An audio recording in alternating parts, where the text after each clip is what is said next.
वो भी 12 साल के प्रिय बाद दर्शकों नमस्कार।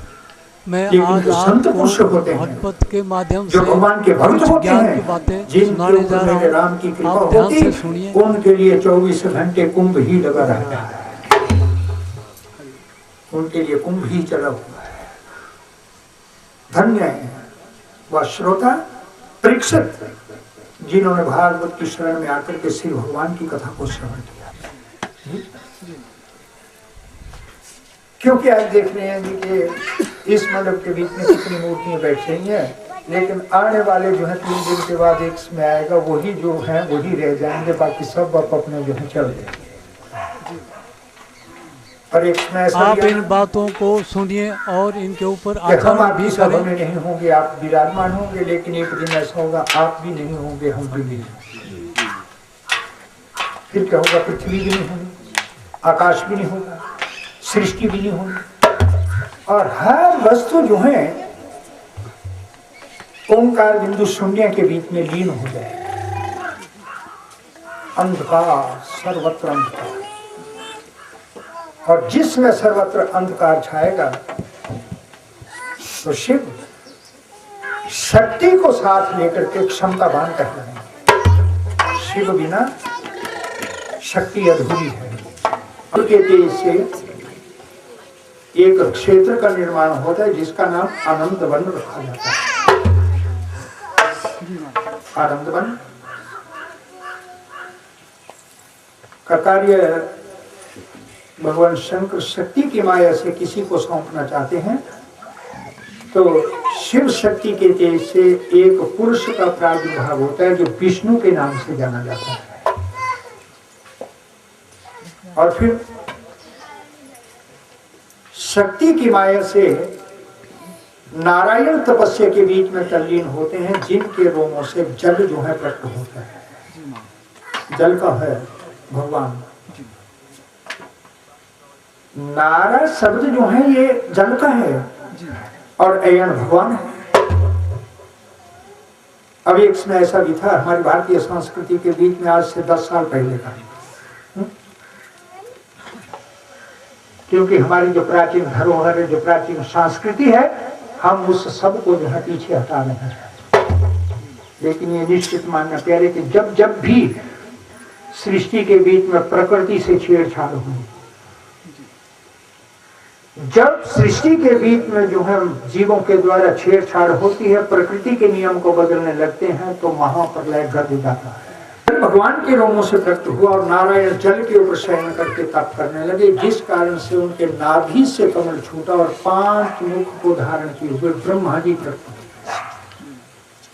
अब यहाँ कई भाई जी कहते हैं कि आप नई बात बोलते हैं कि 5 मुख थे ब्रह्मा, ब्रह्मा के तो 4 मुख थे, लेकिन जिसमें ब्रह्मा 5 मुखों को धारण किए हुए प्रकट हुए तो ब्रह्मा जी को अभिमान आ गया था, पंचमुखधारी हूँ, वेदों की रचना करने वाला हूँ, लेकिन मुझे तो ये अनुभव ही नहीं है, मुझे पैदा करने वाला कौन है।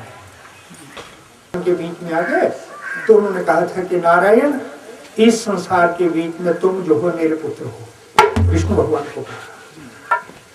भगवान ने कहा नहीं, मेरे नाभि से कमल छूटा है, उस कमल पर तुम प्रकट हुए। तो विष्णु जी ने कहा तुम पुत्र हो।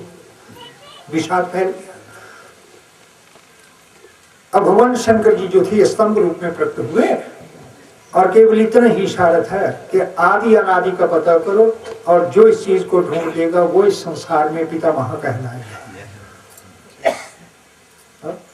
अब विष्णु भगवान जी ने तो बराह की गति बनाई, प्रसंग आने वाला है। भगवान का पहला अवतार बराह हुआ और पृथ्वी को जो है देखते हुए नीचे ढूंढने लगे, इसका आदि शुरू कहां से हुआ ये स्तंभ। लेकिन वो शक्ति रूपा था, अनंत योजन पृथ्वी में चले गए, लेकिन आदि भाग का पता नहीं लगा। और ब्रह्मा अब हंस की गति को लेकर के ऊपर गए, लेकिन शिखर तक पहुंच गए, अंत भाग नहीं मिल सका।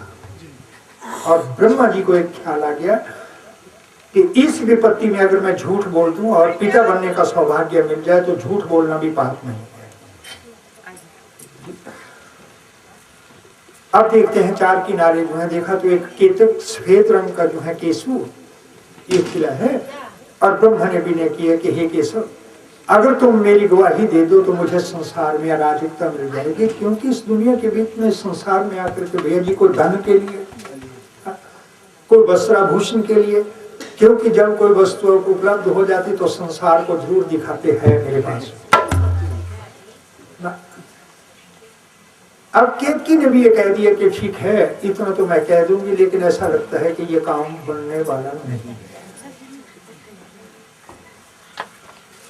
आए ब्रह्मा ने पांचवें मुख से कहा था, विष्णु बोलो आपने आदि भाग देख लिया?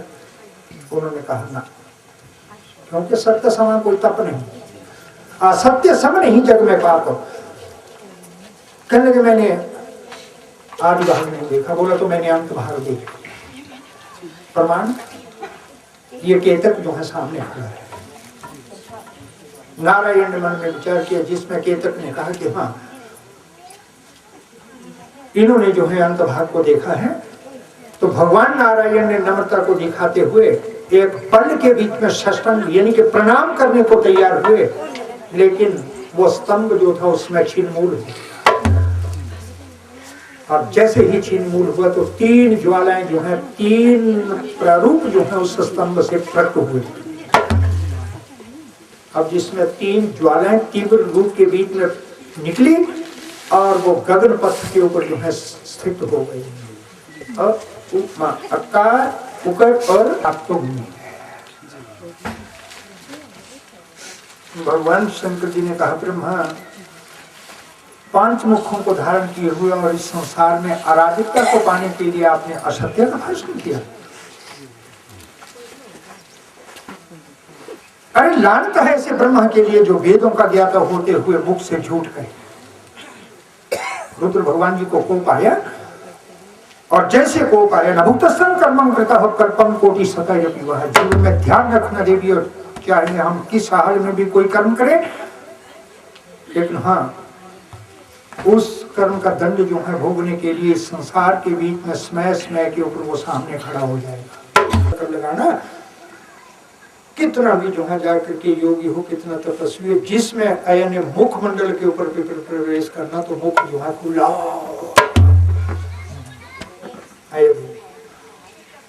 अय्या ने पासा पलटा, दूसरी तरफ गई और निद्रा जो है सामने खड़ी हुई। निद्रा आई तो चित्त सौदा